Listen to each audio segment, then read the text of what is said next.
Thanks so much sa Patrol 19, Cel Ortega, Bueno. O Bueno? Yung sinasabi ko ni Miss Maru. Okay. Sino yung ating magiging panuhin ngayon sa umagang ito? Of course, ito ay very controversial.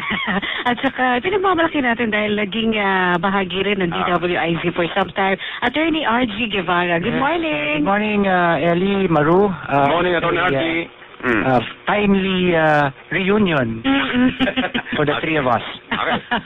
Oo, kasi kaya po nandito si Attorney RG ay dahil napag-alaman po namin na may isa pong lumabas na ngayon na siya po ay matapang na nagsabi na siya ay biktima ng isang, masasabi ba natin itong medical malpractice or talagang illegal na pagsasaksak na isang illegal din na substance sa isang tao na ngayon ay nakaratay nga dito sa ICU. Actually, this is a perfect case of medical malpractice. Kahit na hindi siguro muna namin dalhin sa husgado dahil nagpapalakas pa yung aming kliyente, yung biktima, si Miss Josephine Norsho. Maliwanag, ang nagsasabi na mismo rito yung mga miyembro at opisyal ng Philippine Association of Plastic, Reconstructive and Aesthetic Surgeons. Ito ang kalipunan ng mga otorisado lamang na mga doktor na mag-perform ng plastic and cosmetic surgical operations.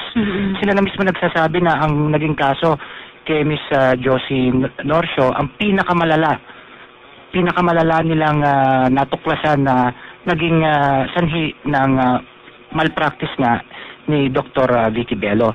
Problema kasi sa ating parang mga abogado rin yung mga doktor di ba, na nahihiya sila o siguro they're bound by their own ethics na ayaw nila makapagsalita ng masama sa mga kapwa-doktor. Subalit yung nakita nila itong kinahinatnan ni Miss Josie Norsho matapos magsagawa at sumailalim sa butt augmentation procedure not once but twice na pareho pa rin palpak mula sa palpak na Bello Medical Group Clinic, itong kinahinatnan niya. Nag-50-50 ang kanyang buhay. At ngayon, sabi niya, nararapat na sigurong, praise Miss Josie Norsho. Kauna-unahang beses ito na nagpakita ng mukha ang isang naging biktima.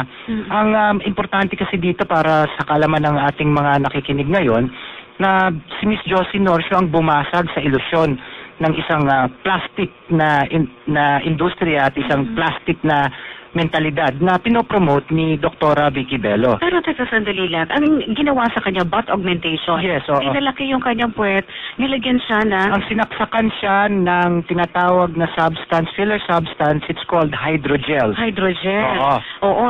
Bakit siya pumayag dun sa procedure na yun kung alam niyang ito ay hindi aprobado? Well, ito nga siguro, isang leksyon na rin sa mga nag-endorse para kay Dr. Vicky Bello na wag silang mag-endorse ng mga ganitong procedures kung wala namang katiyakan na ito ay ligtas.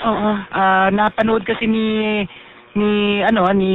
Josie si Osang sa Star Awards nung bandang 2002 at dahil nga nabalita na si Osang daw. Yung nakalabas yung kanyang puwet. Di ba see-through yun? Hindi ko makakalimutan yung kanyang suit din nun eh. Ikaw hanggang ngayon, ilang taon na yan, hindi mo makakalimutan. Tinitigan mo talaga nun yun? Hindi naman.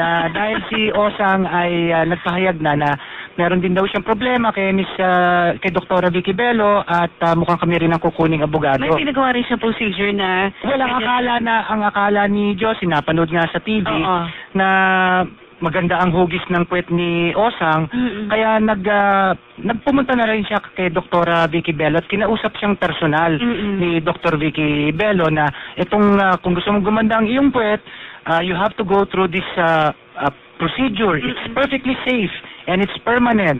Itong hydrogel butt augmentation operation. Pero di ba ang hydrogel, ginagamit yan sa paglilinis ng sugat o basta alam ko para sa sugat yung hydrogel. Agoxinada, ibang klase ata yung itong hydrogel na to. Ang importanteng malaman lang natin sa paksa ng hydrogel, itong hydrogel na ito ay ipinagbawal sa Estados Unidos, sa Europa, at kung ipinagbawal to sa Estados Unidos at sa Europa, at ito ay minamanufacture pa rin sa China, siguro it's safe to assume na ang mga hydrogel na isinasaksak sa mga puwet ng mga pasyente ni